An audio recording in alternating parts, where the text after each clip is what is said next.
Assalamualaikum warahmatullahi wabarakatuh. Perkenalkan, saya Eko Susanto, dosen Politeknik Negeri Bandung pada jurusan Administrasi Niaga di kelompok bidang kajian kepariwisataan. Pada kesempatan kali ini, saya akan mendeskripsikan mengenai mata kuliah pemasaran pariwisata yang saya ampu dan juga untuk memenuhi ketentuan proses sertifikasi dosen. Mata kuliah pemasaran pariwisata merupakan salah satu mata kuliah inti yang memberikan keterampilan khusus kepada mahasiswa mengenai pemasaran di bidang destinasi pariwisata. Mata kuliah ini terdiri dari 2 SKS teori dan 1 SKS praktik, di mana para mahasiswa akan belajar mengenai keterampilan dalam hal pemasaran pariwisata. Tujuan dari mata kuliah ini yaitu mahasiswa mampu mengidentifikasi perkembangan pemasaran kepariwisataan dan mampu mengaplikasikan konsep-konsep pemasaran pariwisata secara relevan melalui kegiatan tatap muka, workshop, dan project-based learning. Topik yang dipelajari pada mata kuliah ini yaitu mahasiswa menguasai konsep-konsep dan proses pemasaran, mampu mengidentifikasi peluang pemasaran, mengetahui bauran pemasaran secara aplikatif, kemudian menguasai konsep digital marketing, serta mampu mengaplikasikan isu-isu terkini pemasaran pariwisata ke dalam bentuk program-program pemasaran yang aplikatif. Untuk mengikuti mata kuliah pemasaran pariwisata ini, hendaknya para mahasiswa telah mampu melalui mata kuliah pendahulu, yaitu mata kuliah di bidang pelayanan pariwisata prima, pengantar bisnis pariwisata, teknologi informasi pariwisata, produk usaha perjalanan, dan mata kuliah perencanaan operasional perjalanan. Capaian pembelajaran pada mata kuliah pemasaran pariwisata yaitu: pertama, mahasiswa mampu menguasai prinsip-prinsip pemasaran dan konsep teoritis pemasaran pariwisata yang diperlukan untuk analisa dan perancangan pemasaran, mulai dari perkembangan pemasaran dan isu terkini, serta strategi segmenting, targeting, and positioning. Capaian pembelajaran kedua yaitu mahasiswa mampu menguasai prinsip-prinsip pemasaran yang sesuai dengan etika bisnis dan etika sosial, serta budaya organisasi dalam bidang pemasaran, sejak perencanaan, pelaksanaan, hingga evaluasi program pemasaran pariwisata. Capaian pembelajaran yang ketiga, mahasiswa mampu menunjukkan kinerja mandiri, bermutu, dan terukur prosedur standar, spesifikasi standar pemasaran, persyaratan keselamatan dan keamanan kerja dalam melakukan supervisi dan evaluasi pada pelaksanaan pemasaran pariwisata sejak dari analisis pasar, segmentasi, penentuan, dan pencapaian target serta komunikasi pemasaran. Capaian pembelajaran keempat, mahasiswa mampu mengambil keputusan secara tepat berdasarkan prosedur standar, spesifikasi desain, persyaratan keselamatan dan keamanan kerja dalam melakukan supervisi dan evaluasi pelaksanaan pekerjaan pada bidang pemasaran pariwisata. Capaian pembelajaran kelima yaitu mahasiswa mampu mengembangkan proposal penawaran, merencanakan dan melaksanakan kegiatan penjualan, mengkoordinasi kegiatan pemasaran, promosi, mengkoordinasi pembuatan brosur dan bahan pemasaran, membuat presentasi, dan mengikuti standar operasi prosedur kesehatan, keselamatan, dan keamanan di tempat kerja. Serta capaian pembelajaran yang terakhir yaitu mahasiswa mampu mencari dan membuat produk dan jasa wisata, menilai, merencanakan peluang dalam bidang pariwisata bagi masyarakat lokal, mendapatkan dan menginterpretasikan informasi produk wisata, menjual produk dan jasa pariwisata. Melengkapi pembelajaran untuk menuntaskan mata kuliah pemasaran pariwisata ini, digunakan 4 referensi utama, yaitu pertama, buku Marketing Management oleh Kotler and Keller tahun 2012. Yang kedua adalah Tourism Theory, Konsep, Model, dan Sistem oleh Lohman dan Neto pada 2017, serta buku An Integrated Marketing Communication Approach oleh Pike tahun 2018. Kemudian yang keempat adalah buku The Fundamental of Marketing oleh Russell tahun 2010. Untuk dapat mencapai kemampuan yang telah disebutkan sebelumnya, Mahasiswa akan diberikan topik-topik yang akan dibahas selama 14 minggu perkuliahan yang mencakup pertama, introduction and syllabus, yang kedua adalah konsep dasar pemasaran pariwisata, yang ketiga, bauran pemasaran pariwisata, yang keempat, segmentasi dan profil wisatawan, yang keenam, targeting wisatawan dan strategi penargetan wisatawan, serta positioning destinasi di benak wisatawan, ketujuh, perilaku wisatawan, kedelapan, ujian tengah semester, kesembilan, customer base brand equity for tourism destination, serta destination branding and slogan, yang kesepuluh adalah citra destinasi, yang kesebelas, topik mengenai integrated marketing communication, yang ke-12 distribution, ke-13 public relation, ke-14 meeting marketing, yang ke-15 disaster and crisis, serta diakhiri pada pertemuan ke-16 adalah ujian akhir semester. Selanjutnya adalah cuplikan aktivitas pembelajaran yang saya lakukan bersama para mahasiswa secara tatap muka pada mata kuliah pemasaran pariwisata, topik targeting and positioning on tourism marketing. Assalamualaikum warahmatullahi wabarakatuh. Selamat siang, salam sejahtera untuk kita semuanya. Saya Eko Susanto, dosen Anda.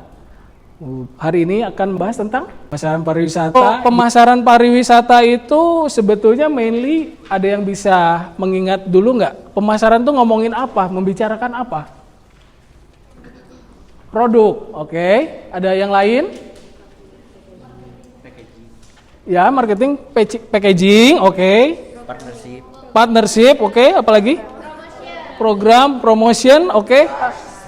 Price ya, Anda mendekati itu dari 4P ya.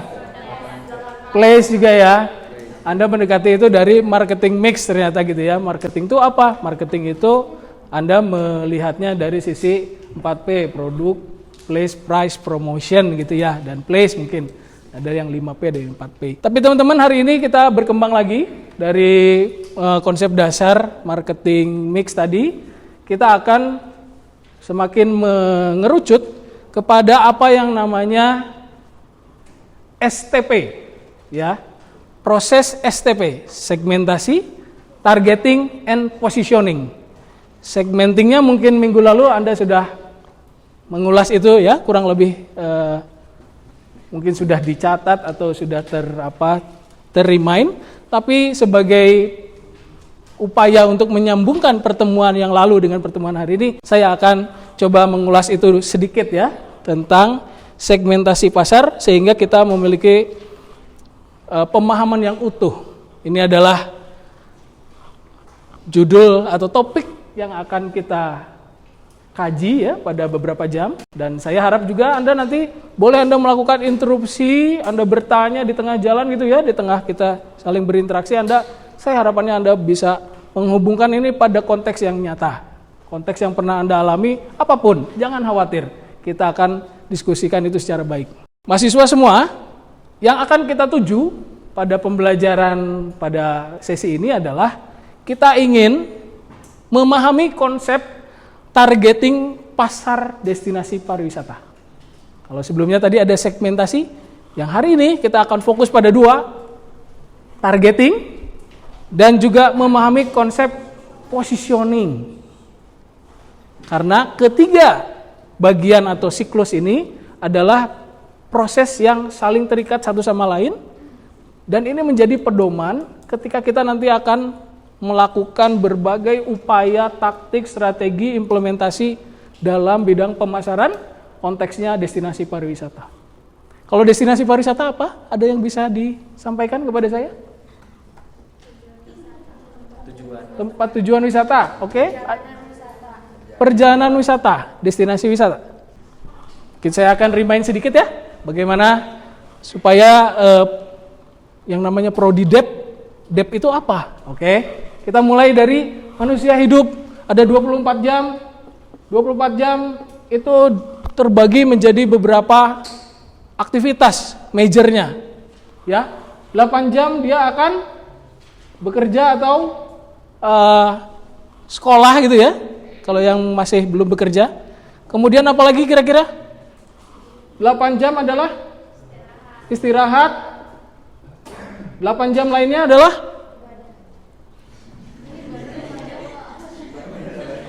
apa? Macam-macam ya. Ada yang mungkin kalau waktunya banyak yang luang, 8 jam itu adalah waktu luang untuk rekreasi. Untuk waktu luang ya. Kita sebut ini sebagai leisure time. Bisa dipakai apapun. Makan ya, karena pemulihan ya. Ada makan, ada main games, dengerin Spotify, podcast, ya, ngobrol sama teman, berinteraksi. Karena yang lainnya sudah, yang serius-seriusnya sudah, yang istirahat yang uninterrupted itu sudah juga tidur. Ini adalah leisure time kita sebut ya. Munculnya leisure time, kenapa? Karena manusia itu butuh memulihkan kondisi jiwa dan raganya. Setuju? Udah kerja capek Pak, saya harus pemulihan Pak, harus healing nih gitu. Harus bangkit lagi Pak, udah capek.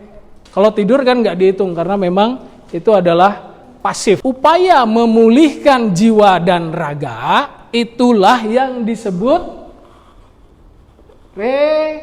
rekreasi. Setuju? Ya, jadi kalau ada yang nanya rekreasi itu apa? Segala upaya manusia untuk memulihkan kondisi jiwa dan raganya.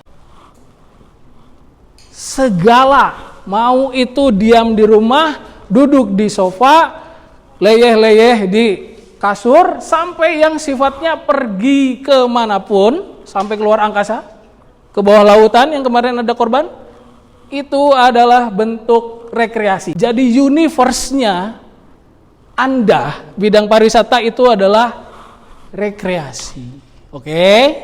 Sampai situ paham rekreasi? Paham ya? Nah, mahasiswa semua, bahwa ternyata manusia itu tidak seragam, bahkan unik. Bahkan satu keluarga pun beda-beda, ayahnya, ibunya, anaknya berapa beda-beda. Ya, keinginannya, kebutuhannya beda-beda. Karena beda-beda, kita kan ingin berhasil menukar pengalaman yang tepat. Apakah arung jeram cocok untuk balita usia 3 tahun? Tidak. Berarti pengalaman harus tepat ya. Dalam bisnis atau konteks pemasaran ada 3 step: segmentasi, targeting, tembak, dan positioning. Ya, menarget, tapi belum tentu kalau nggak pakai positioning, belum tentu dia paham kita itu siapa. Kita akan detail. Nah, dalam pemasaran konsep secara sederhana dikenal sebagai targeting. Apa pertimbangannya targeting ini?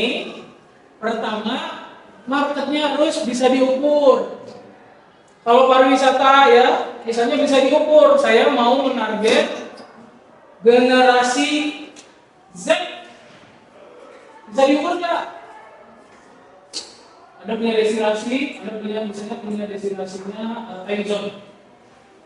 Saya mau menarget market saya adalah generasi Z karena wahana saya dance ya DDR ya dance revolution. Itu yang main gak mungkin HP, gak mungkin bayi. Yang main generasi Z karena masih lincah, karena musiknya cocok. Kalau generasi X maunya dangdut, mau dikasih dance revolution. Maka kata Anda pemilik time zone DDR itu supaya bagus tujuannya, saya mau target Gen Z, bisa diukur nggak, measurable nggak Gen Z? Bisa caranya? Oke. Dengan mengukur berapa, kata gue segini, kamu bikin DDR buat Gen Z ya, emang berapa banyak marketnya? Anda bisa ukur itu? Dari mana dapatnya? Datanya? Dari data B P S Badan Pusat Statistik. Nah, bisa nggak diukur? Dilihat penduduk Bandung usia ada usianya 15 sampai 25 misalnya. Ternyata jumlahnya ada 2 juta orang. Wah, market baru kelihatan tuh. Market mesin DDR ini secara total, nanti kita bicara tentang Samsung, total available market itu 2 juta. Dari mana kata bosnya nanya? Kamu dari mana datamu? Dari BPS Pak. 2 juta lah. Mesin ini punya potensi menggait 2 juta orang. Apakah semua diambil? Oke, nanti itu belum. Lalu harus substansial, harus signifikan. Kenapa kamu pilihnya Gen Z? Pak, karena Gen Z ini jumlahnya paling gede di Indonesia. Pada tahun 2045 populasi Gen Z dan Gen Y kalau disatukan itu memenuhi 75% populasi penduduk. Penting Pak kita ambil DDR itu buat Gen Z. Nanti kalau mereka udah punya anak, mereka akan ngajarin tuh Pak anaknya itu supaya main lagi, main mesin DDR di tempat kita. Siapa yang hafal Marsnya? Himnenya Dufan.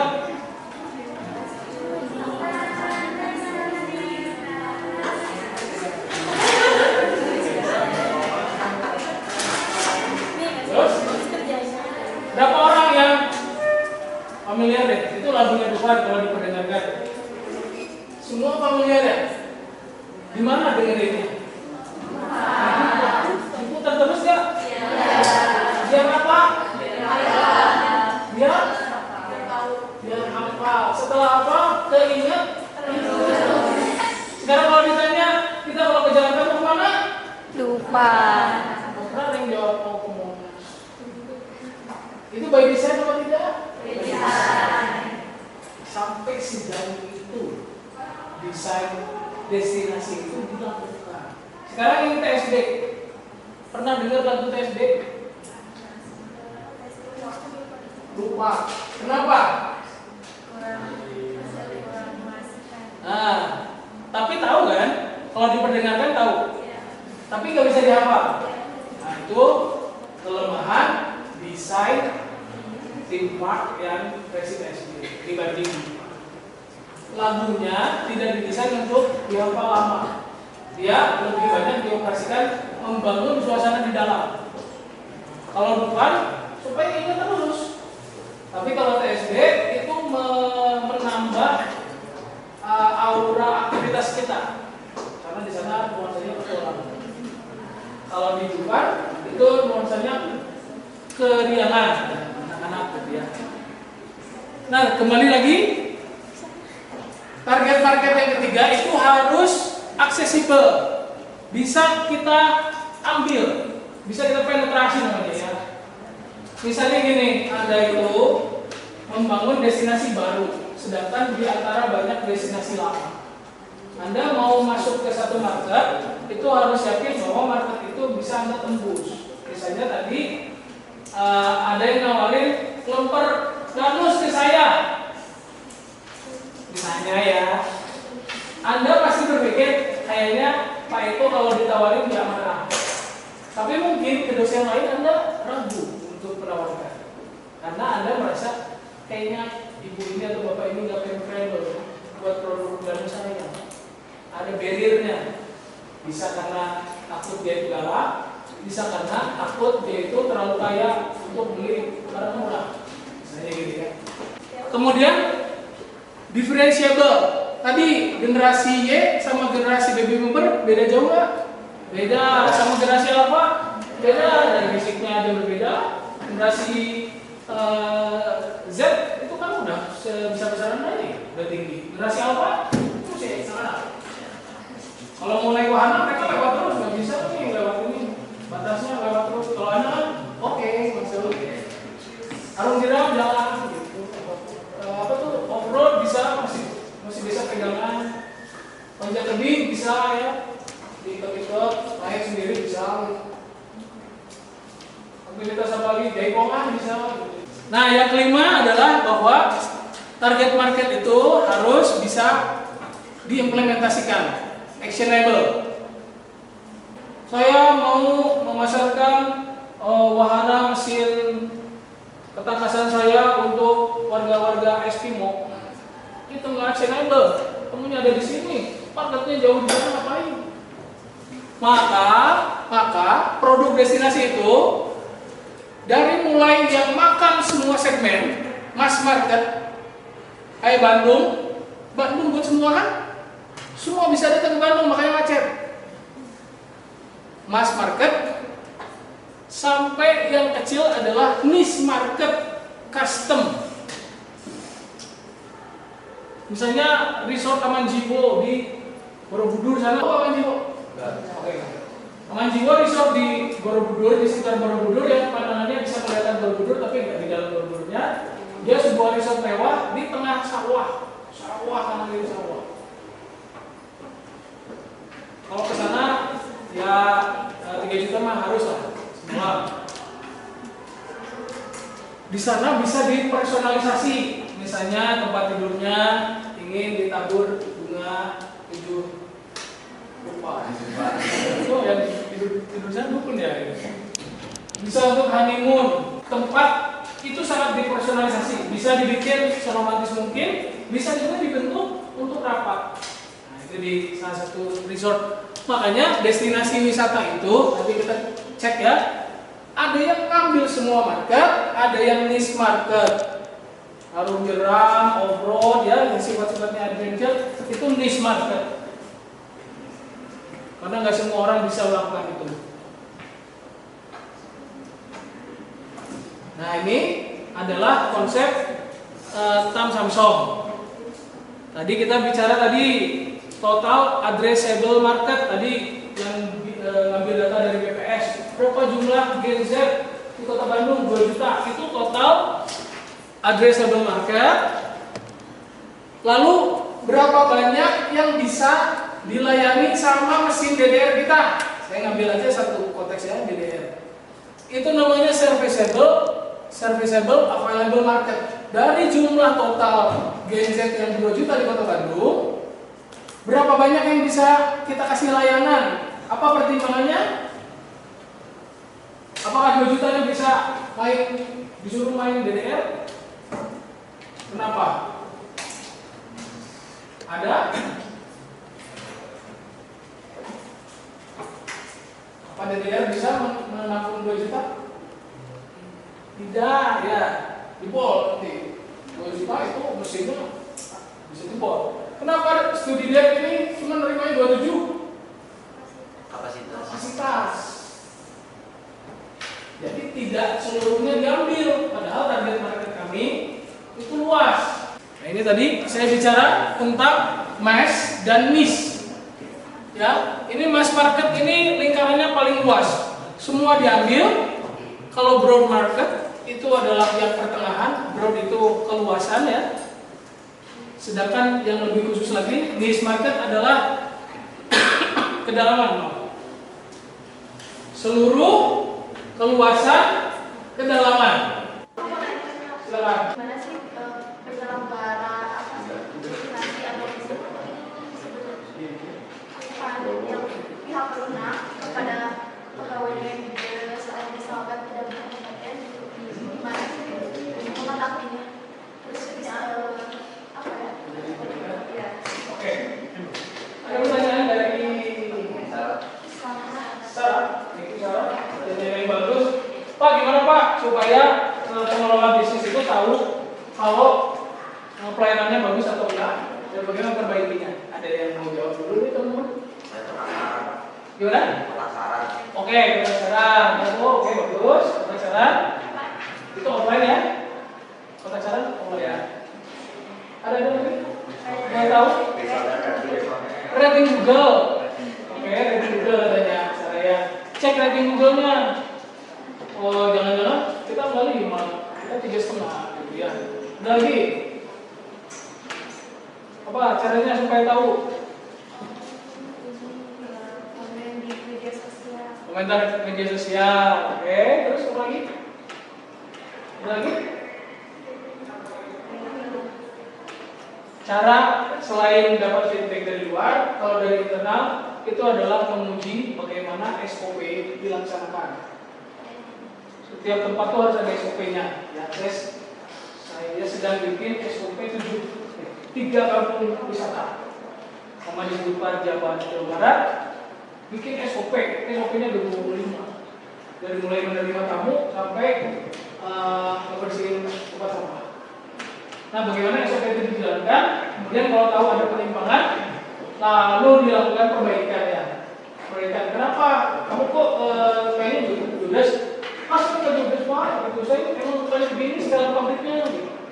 Nah, maka dilakukan penyesuaian. Mohon maaf, mungkin karakter aslinya begitu, tapi boleh lakukan pura-pura di depan tamu, kamu tetap ceria. Nah, ya. Kita akan melakukan quizzes. Mulai 1, 2, 3.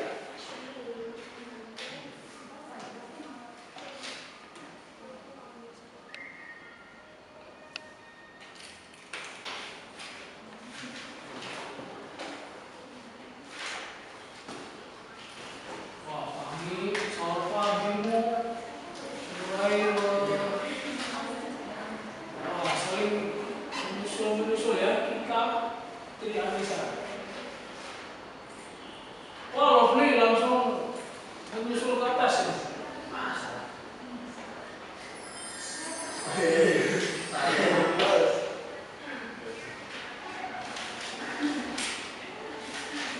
Wah, bingung nih, langsung melaju lagi. Kita semangat lagi, lovely semangat. Teman-teman, bagaimana? Apa yang kita pelajari hari ini tercapai dengan tujuannya?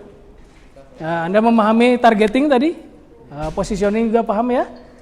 Semoga apa yang kita lewati pada sesi ini menjadi sebuah pembelajaran yang bagus untuk kita semuanya dan menjadi bekal Anda untuk semakin memahami apa itu destinasi pariwisata dari sisi pemasaran. Jika ada yang salah dari saya mohon maaf dan saya selalu terbuka untuk pertanyaan apapun atau apa yang belum Anda pahami tentang apa yang kita diskusikan hari ini. Semoga Anda tetap sehat-sehat dan salam untuk keluarga Anda di rumah. Terima kasih. Wassalamualaikum warahmatullahi wabarakatuh. Selamat siang.